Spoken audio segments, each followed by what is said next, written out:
Յուրաքանչյուր շաբաթ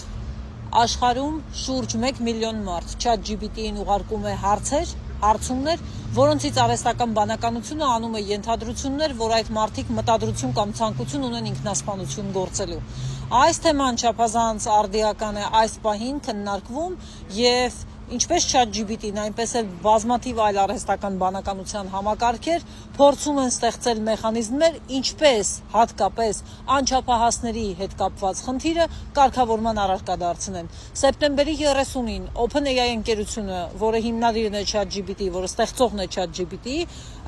ներկայացրել է Sora application-ը, հավելվածը, որը ըստ էության ծնողական վերահսկողության մասին է։ Եթե դուք ուզում եք տեսնել, թե ինչ է ձեր անչափահաս զավակը հարցնում արհեստական բանականությանը, ապա դուք կարող եք օգտվել այդ հնարավորությունից եւ այդ հավելվածի միջոցով կապակցել ձեր հեռախոսը ձեր երեխայի հեռախոսին ու տեսնել, թե ինչ հարցեր է նա տալիս, կարող եք անգամ որոշակի ֆունկցիաներ անջատել կամ որոշակի ժամանակահատվածով դնել։ Օրինակ, դուք կարող եք որոշել, որ նա չի կարող ձայնային հաղորդագրություն ուղարկել։ Օրինակ, կարող եք թույլ չտալ, որպեսզի նա ինչ որ նկար վերափոխի, փոխի, այլ բան ստանա։ Կարող եք թույլ չտալ, որպեսզի նա որոշակի ժամեր, կոնկրետ ժամերի արգելեք օգտագործի արհեստական բանականությունը։ Խնդիրը ծագել է հատկապես նրանից, որ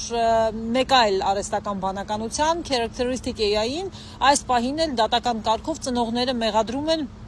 իրենց որդուն ուղղորդելու համար ինքնասպանություն գործելու եւ անչափահաս ինքնասպանություն է գործել։